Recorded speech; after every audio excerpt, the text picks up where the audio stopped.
सहारा प्रणाम। मैं हूं आनंद विजय सिंह। हमारी खास पेशकश राजनीति का अनकहा सत्य में आपका स्वागत है। आज हम एक पुस्तक पर चर्चा परिचर्चा करने जा रहे हैं और पुस्तक का नाम है वीपी सिंह, चंद्रशेखर, सोनिया गांधी और मैं। ये वो पुस्तक है जिस पर हम आज चर्चा करने जा रहे हैं, परिचर्चा करने जा रहे हैं। इस किताब में लिखा है, इस किताब को वरिष्ठ पत्रकार और पूर्व सांसद संतोष भारती ने, इस किताब में बहुत दिलचस्प घटनाएं भी हैं और वो घटनाएं जो सच्ची हैं, अविश्वसनीय भी लग सकती हैं। इस किताब में वर्णित घटनाओं के पात्रों में अभी कुछ जीवित हैं और कुछ अब नहीं है। यह किताब उस दौर का राजनीतिक दस्तावेज है जो सबसे ज्यादा हलचल भरा रहा।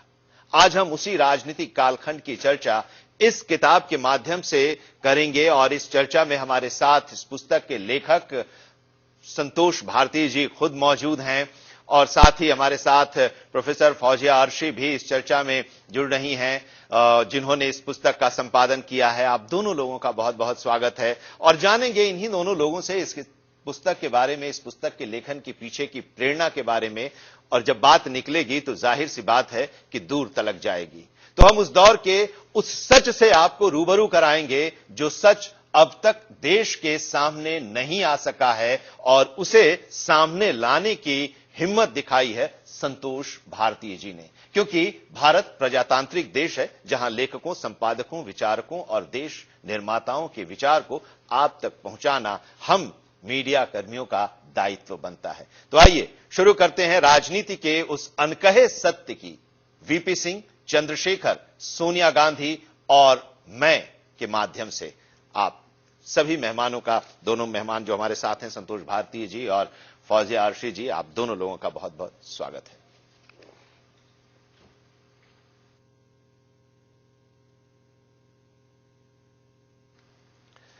तो आज हमारे साथ वरिष्ठ पत्रकार और इस पुस्तक जिसकी हम आज चर्चा करने वाले हैं, एक बार फिर से हम उस पुस्तक को आपको दिखा रहे हैं, वीपी सिंह, चंद्रशेखर, सोनिया गांधी और मैं। इस पुस्तक के लेखक संतोष भारती जी हैं और इस पुस्तक का संपादन जिन्होंने किया है प्रोफेसर फौजिया अर्शी जी हमारे साथ मौजूद हैं। इस पुस्तक के अंदर क्या है, क्यों जरूरत पड़ी इस पुस्तक को लिखने की और उस दौर के, उस कालखंड को लोगों के सामने लाने की क्यों जरूरत महसूस हुई, ये हम संतोष भारती जी से जानेंगे। लेकिन साथ ही संपादक हैं इस पुस्तक की फौजिया अर्शी जी। शुरुआत चर्चा आप ही से करना हम चाहेंगे। फौजिया जी, आपके बारे में जो हमें जानकारी मिली, जो हमने पढ़ा कि बहुआयामी व्यक्तित्व है आपका।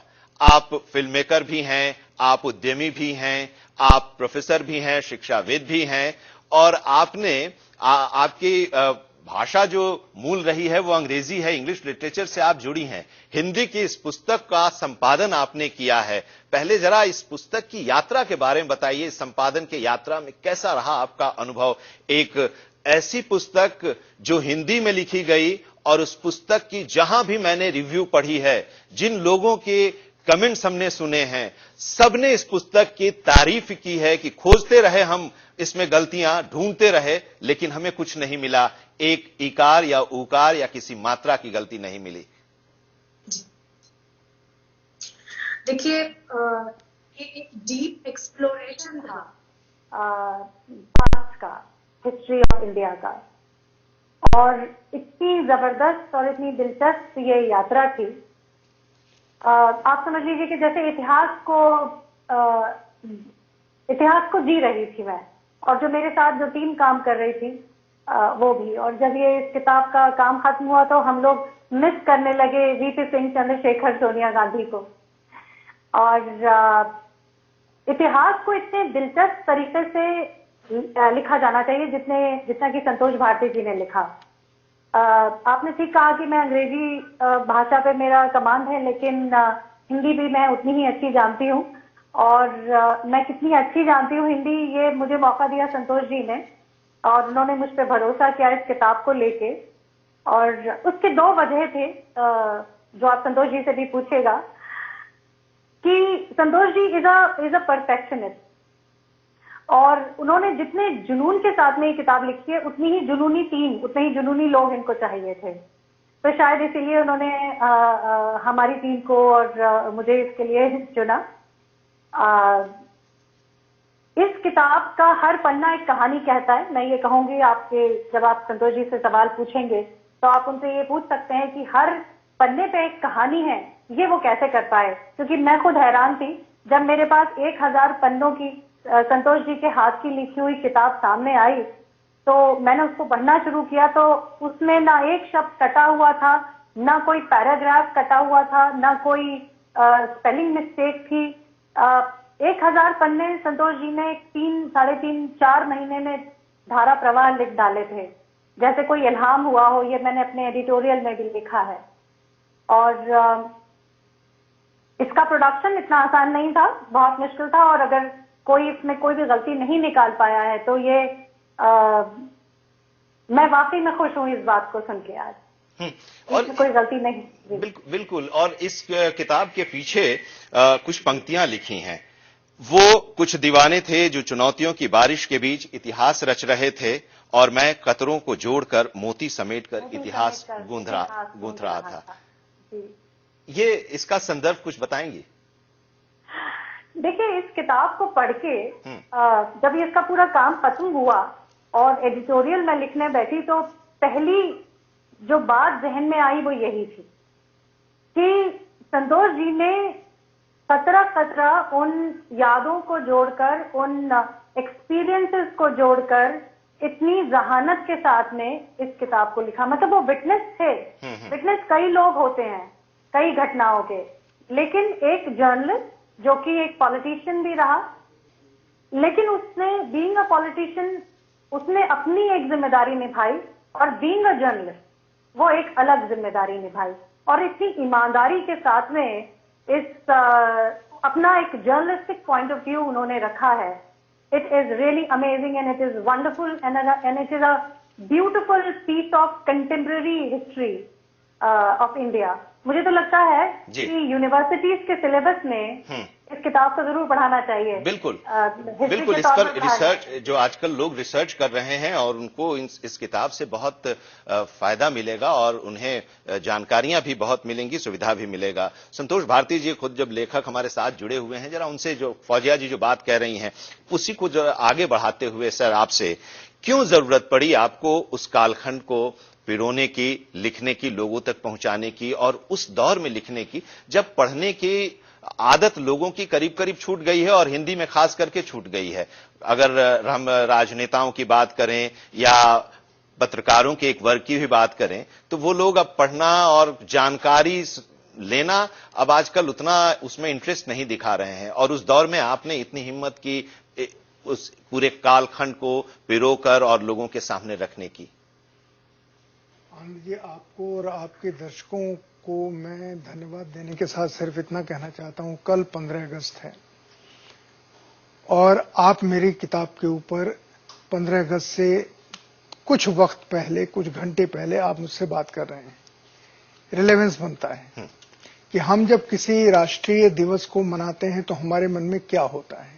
हम ये सोचते हैं कि आजादी हमें मिली, आजादी के जो सपने थे, उनके जो वैल्यूज थी, वो वैल्यूज आज हैं या नहीं है। कम से कम इतना बुनियादी सवाल तो दिमाग में खड़ा होता है। ये किताब जब लिखने का मेरे मन में ख्याल आया, मैंने सियासत को देखा, जो आज की सियासत है, आज की पॉलिटिक्स है, और तब मुझे याद आया कि उस समय की पॉलिटिक्स कैसी हुआ करती थी। क्या उन दिनों जो मानवता थी, जो अपनापन था, जो अपने विचारों के प्रति दृढ़ता थी, या अपने को जूझने की लोग शक्ति अपने अंदर संजोते थे, वो आज है कि नहीं है। मैंने देखा कि आज के नौजवानों को, जिन्हें अब राजनीति में आने की शायद ख्वाहिश हो रही होगी, या जो देश बनाना चाहते हैं, आप जानते हैं कि एक बड़ी पीढ़ी ऐसी होती है जो सपने में जीती है, जो सपनों को सही ढंग से ट्रांसलेट करना चाहती है एक्शन में। उन लोगों को ये पता होना चाहिए, जो 18, 20, 22, 25 साल के नौजवान हैं, कि हमारा देश बहुत दिन पहले मोहनजोदड़ो से निकली किताब नहीं है। ये 15-20 साल पहले की घटनाएं हैं। इस तरीके के राजनीतिक भी होते थे कि परस्पर विरोधी होते थे पर एक दूसरे के दोस्त होते थे। चंद्रशेखर जी, अटल जी, वीपी सिंह जी, ज्योति बसु, करुणानिधि जी, सोनिया गांधी जी, राजीव गांधी, ये सारे ऐसे लोग थे जो एक दूसरे के विरोधी थे, लेकिन उनमें आपस में कहीं एक दूसरे को छुरा मारने की इच्छा नहीं होती थी, एक दूसरे की टांग घसीटी नहीं करते थे, विचारों से लड़ते थे। और मैं यही आज की पीढ़ी को बताना चाहता हूं कि ये हमारे ही देश में हुआ है, किसी और देश में नहीं हुआ है।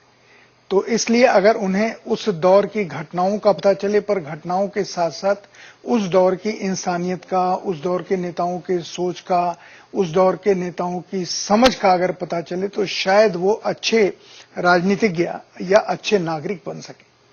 उस दौर के दो जो सबसे प्रमुख लोग थे उनका जिक्र आपने किया है और उनके बहुत करीब आप रहे हैं सर, विश्वनाथ प्रताप सिंह जी और चंद्रशेखर जी की अगर हम बात करें तो ये दोनों लोग एक ही जगह से पढ़कर निकले और फिर अलग अलग राजनीतिक धारा हुई।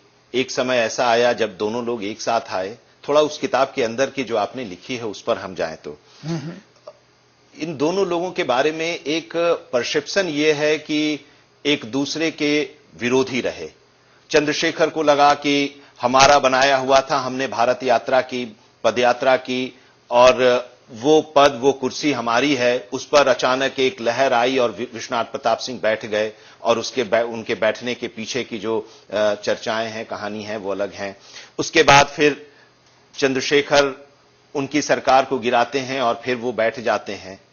तो ये, और फिर एक बार आखिर में भी हमने एक पढ़ा था जब दोनों लोग की तबीयत खराब थी तो विश्वनाथ प्रताप सिंह और चंद्रशेखर जी मिले थे और दोनों लोग एक दूसरे के, हमने प्रभाष जोशी का एक आलेख पढ़ा था जिसमें कि दोनों लोग एक दूसरे से मिलकर काफी रोए थे और एक दूसरे का हाल जाने थे और इलाज के लिए कहा था कि आप वहां जाइए, इलाज कराइए।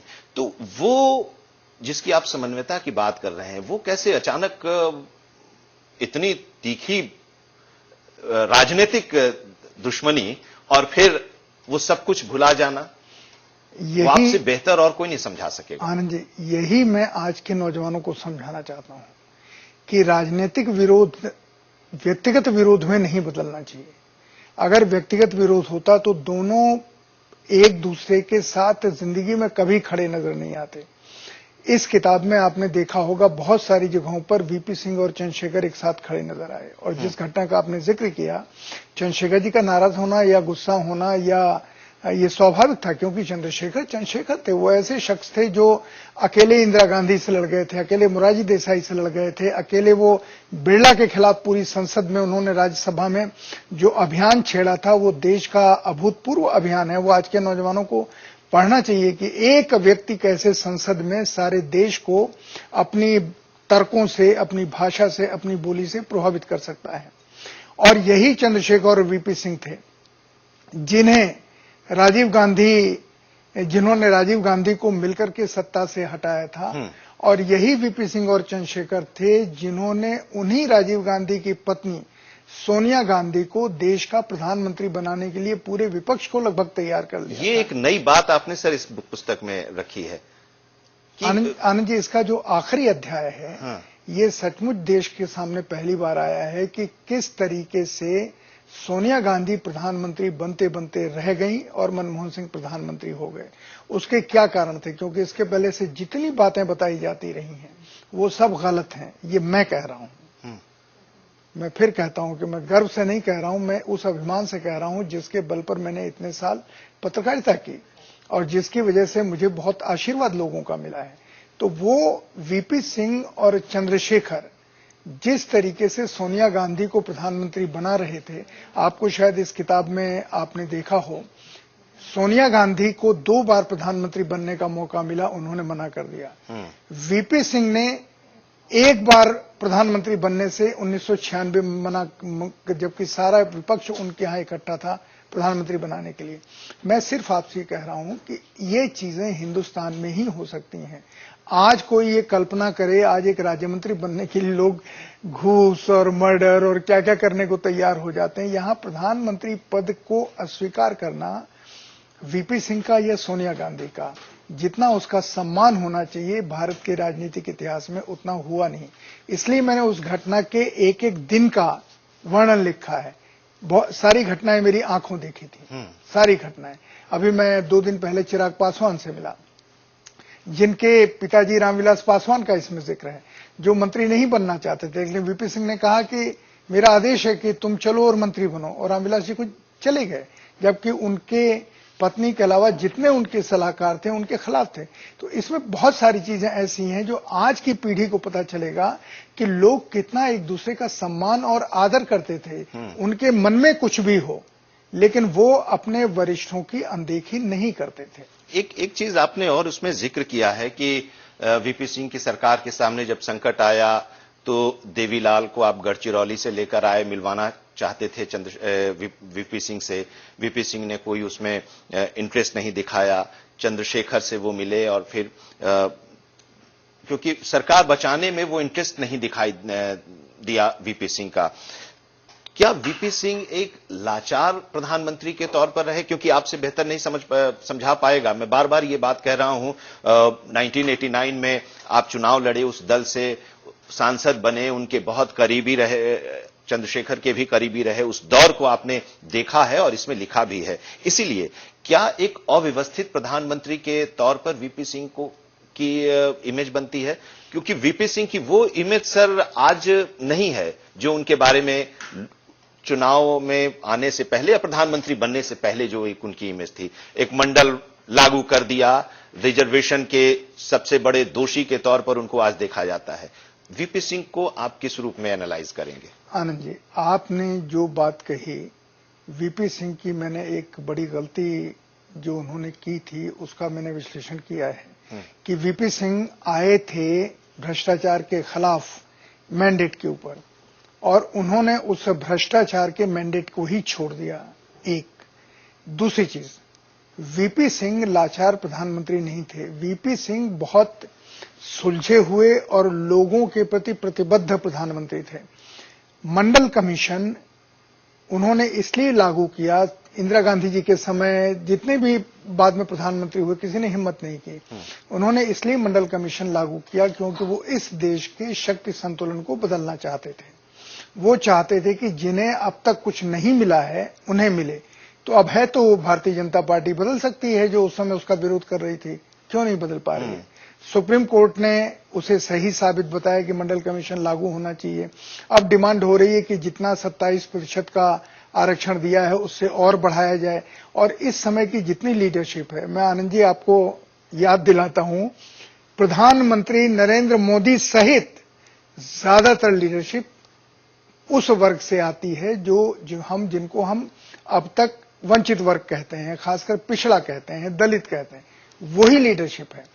उन लोगों को जरूर बुरा लगता है जो आपकी हमारी तरह उच्च जाति में पैदा हुए, हमारे सोचने का ढंग, क्योंकि हजारों साल से हमने समाज के ऊपर, सत्ता के ऊपर कब्जा करके रखा है, तो हमें तो बुरा लगता है। इसीलिए वीपी सिंह ने एक बहुत महत्वपूर्ण सेंटेंस कहा था, मेरी टांग टूट गई तो क्या हुआ, मैंने गोल तो कर दिया।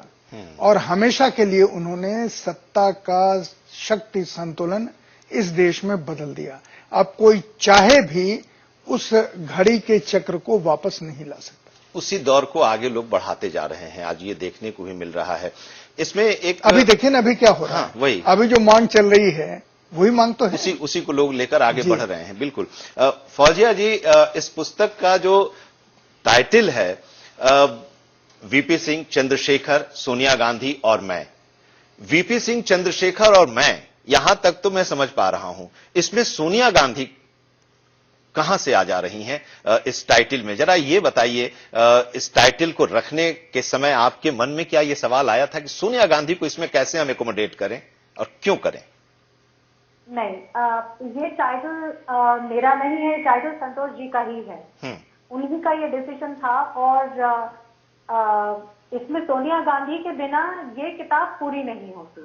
अगर आप इस किताब को पढ़ेंगे तो आप समझ पाएंगे कि वीपी सिंह साहब की जो जर्नी शुरू हुई थी वो सोनिया गांधी पर जाकर कहीं ना कहीं खत्म होती है। उनका जो आखिरी जो काम उन्होंने, जो बड़ा काम उन्होंने देश के लिए किया था, तो ये किया था कि सोनिया गांधी से उन्होंने गुजारिश की थी, जिसमें ये सारे लोग शामिल थे, और Santosh ji was the one who was initiating this effort of him कि वो प्रधानमंत्री बन जाए, और फिर उन्होंने मनमोहन सिंह को प्रधानमंत्री बना दिया। तो सोनिया गांधी उतनी ही इस किताब में जरूरी है जितनी कि चंद्रशेखर भी हैं, और जितने की वीपी सिंह जी हैं। और आपको एक बात और बता दूं, इस किताब में लिखे हुए हर नाम जो है उसका एक कंट्रीब्यूशन और उसकी इम्पोर्टेंस वो समझ में आती है, वो इतनी शिद्दत से लिखी हुई है। मतलब आप उनकी कैरेक्टर्स, उनकी पर्सनालिटी सिर्फ महज नाम के लिए नहीं लिखा संतोष जी ने, उसका क्या कंट्रीब्यूशन रहा। मतलब अगर एक लाइन में एक नाम लिखा है जडेजा जी, तो इफ दैट मिस्टर जडेजा का कंट्रीब्यूशन किस लेवल पे था, क्यों वो हिस्ट्री में हमेशा याद रखा जाएगा।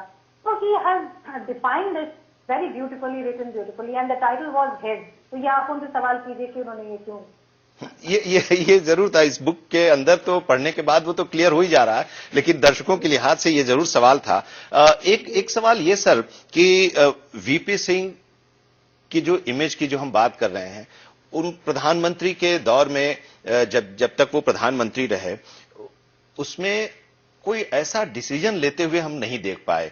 भ्रष्टाचार के खिलाफ सरकार उनकी बनती है, प्रधानमंत्री वो बनते हैं, लेकिन जिन उद्योगपतियों के खिलाफ वो दिखते हैं, प्रेम शंकर झा को जब वो प्रेस सलाहकार रखते हैं तो उन पर आरोप लगता है कि वो धीरू भाई अंबानी के बहुत करीबी हैं, और ये भी कहा जाता था कि उनके घर के आसपास के 3 किलोमीटर के दौर में कोई उद्योगपति वहां से गुजर नहीं सकता था। तो क्या वो सलाहकार के तौर पर थे तो वो कुछ मैनेज कर रहे थे, या वो कुछ ऐसा सलाह वो दे रहे थे, या उनके साथ जो लोग जुड़े हुए थे उनकी सलाह पर वो चलते थे, जिसकी वजह से वो उस तरह के डिसीजन नहीं ले पाए जिसकी उम्मीद इस देश के लोगों को थी। आनंद जी, वीपी सिंह जिस दिन से प्रधानमंत्री बने वो समस्याओं से घिरे रहे। उस दौर का मैंने इसमें जिक्र किया है कि उस दौर में पंजाब बहुत बड़ी समस्या था, उस दौर में पाकिस्तान बहुत बड़ी समस्या था, उस दौर में कश्मीर बहुत बड़ी समस्या था, और वीपी सिंह थोड़े मानवीय थे। जिन वरिष्ठ पत्रकार का नाम आप ले रहे हैं वो हम लोगों के सबके सीनियर हैं, प्रेम शंकर झा। लेकिन प्रेम शंकर झा को वीपी सिंह ने क्यों अपना सलाहकार बनाया, मैंने प्रेम शंकर झा से भी आज तक नहीं पूछा, वो हमारे बीच में है। ये मैं इसलिए कह रहा हूं क्योंकि वीपी सिंह ने, मुझे लगता है, प्रेम शंकर झा के वो लिखने का आदर करते थे, और जब प्रेम शंकर झा ने कहा होगा कि मैं आपके यहां आकर के मैं प्रेस एडवाइजर का काम करना चाहता हूं, उन्होंने हाँ कह दिया होगा। इस तरीके से उन्होंने बहुत सारे फैसले लिए, और उस 11 महीने के दौर में जब वो प्रधानमंत्री थे, इसमें बहुत सारी चीजें आप देखेंगे कि उन्हीं के मंत्रिमंडल के मंत्री अपने अपने मंत्रालय के प्रधानमंत्री बन गए थे, और एक की कोऑर्डिनेटिंग प्रधानमंत्री रह गए थे VP Singh, super prime minister, बाकी सब प्रधानमंत्री थे।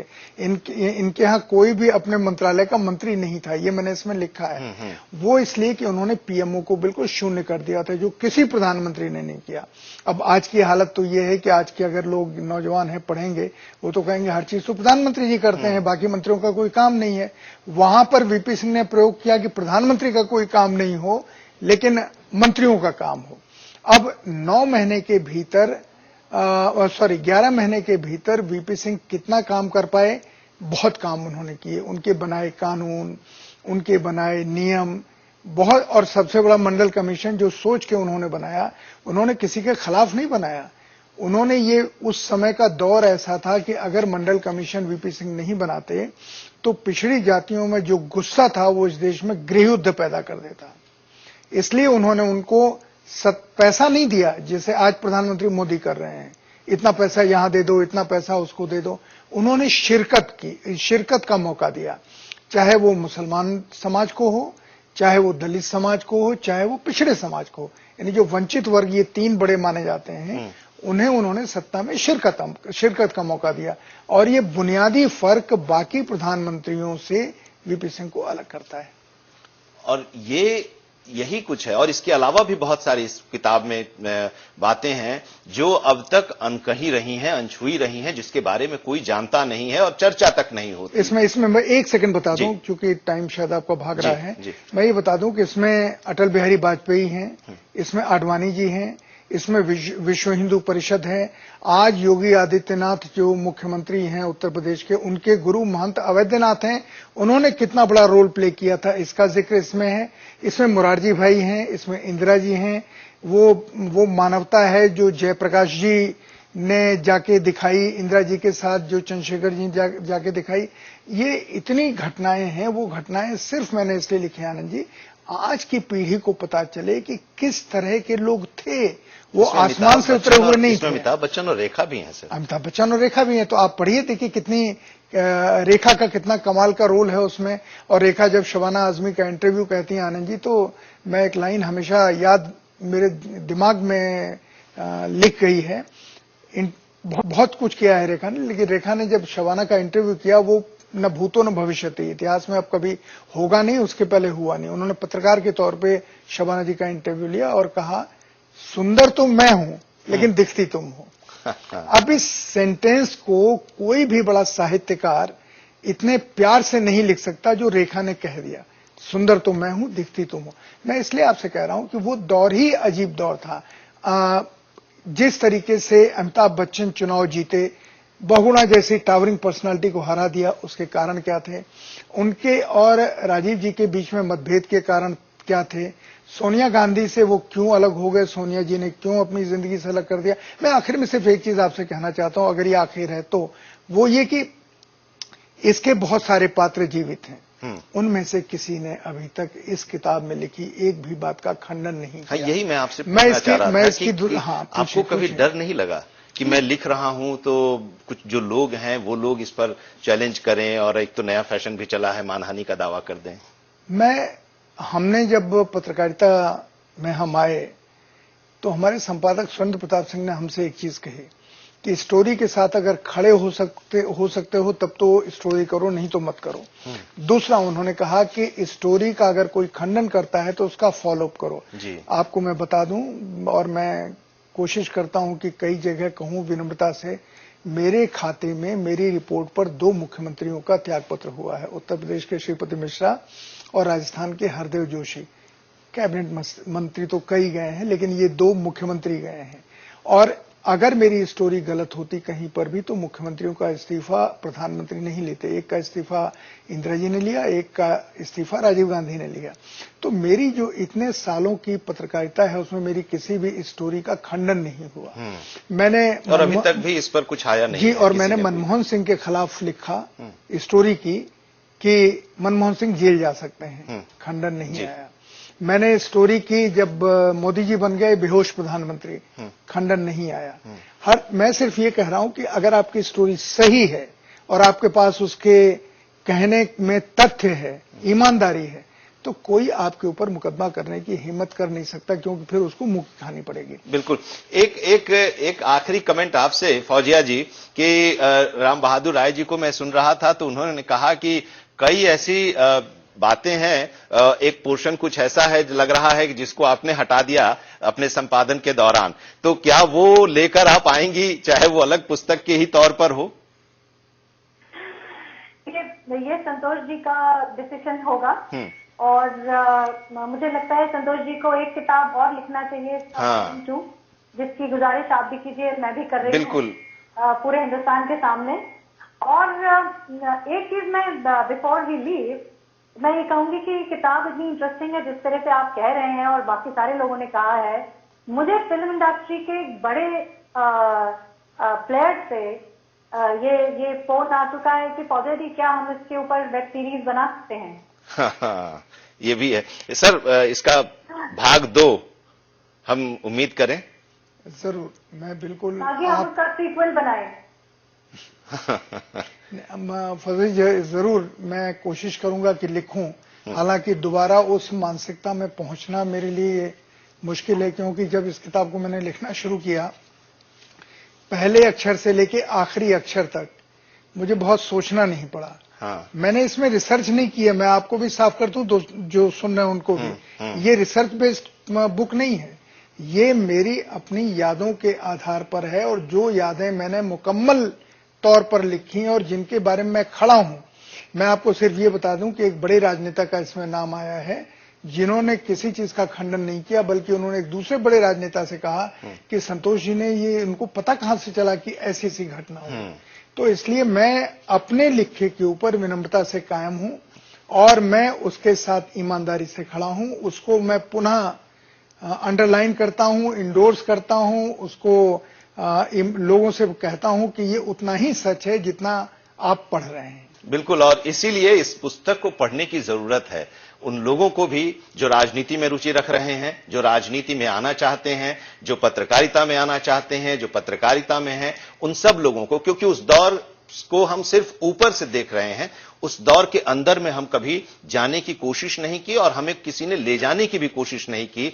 और ये कोशिश, एक सफल कोशिश संतोष भारती जी ने इस पुस्तक के जरिए की है, वीपी सिंह, चंद्रशेखर, सोनिया गांधी और मैं के जरिए। और इस पुस्तक में यह भी कि आमतौर पर जो ऑटोबायोग्राफी या इस तरह के संस्मरण लिखे जाते हैं, किसी के बारे में लिखे जाते हैं, तो उनका गुणगान होता है, लेकिन चंद्रशेखर और विश्वनाथ प्रताप सिंह के इतने करीबी रहे संतोष भारती जी ने इस पुस्तक में उनकी जो नाकामियां रही हैं वो भी इसमें लिखा है, उन्होंने उसका भी जिक्र किया है, कहां वो फेल रहे, कहां वो गलत रहे और कहां उनका डिसीजन बहुत अच्छा रहा, सबके बारे में।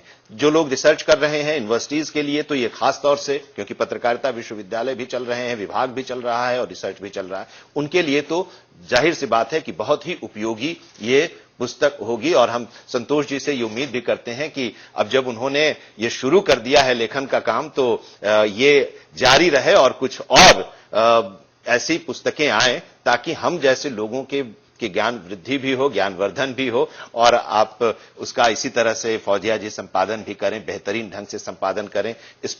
ये पुस्तक बहुत हल्की पुस्तक है। आमतौर पर बहुत भारी पुस्तकें होती हैं, लेकिन हार्ड बाउंड में भी इतनी हल्की, और फॉन्ट इतना बड़ा है और स्पष्ट भाषा है और छोटी छोटी सरल भाषा में यह पुस्तक लिखी हुई कि आपको समझने में बहुत ज्यादा मुश्किलों का सामना नहीं करना पड़ेगा और बिना चश्मे के भी पढ़ा जा सकता है। मैं एक खुशखबरी आपको और दूं सर कि अगले एक हफ्ते, माफ कीजिएगा, 15 दिन के भीतर उर्दू एडिशन इसका आ रहा है और अब से 1.5 महीने के भीतर अंग्रेजी एडिशन आएगा। क्योंकि मैं हिंदी का हूं तो मैंने ये क्रम रखा था, पहले हिंदी, फिर उर्दू, फिर अंग्रेजी, और पेपर बैग तो हफ्ते भर के भीतर आ जाएगा इस किताब का। चलिए, बहुत बहुत शुभकामनाएं। और इस चर्चा में आप हमारे साथ जुड़े, बहुत बहुत धन्यवाद आपका संतोष भारती जी, और शुक्रिया फौजिया अर्शी जी आपका भी। बेहतरीन हमें आपने एक भेंट दिया है इस पुस्तक के तौर पर, हमें हमारी पीढ़ी को जानने और समझने की उस कालखंड के बारे में, क्योंकि हम उसके पहले का पढ़ते हैं, उसके बाद का देख रहे हैं, लेकिन बीच का वो दौर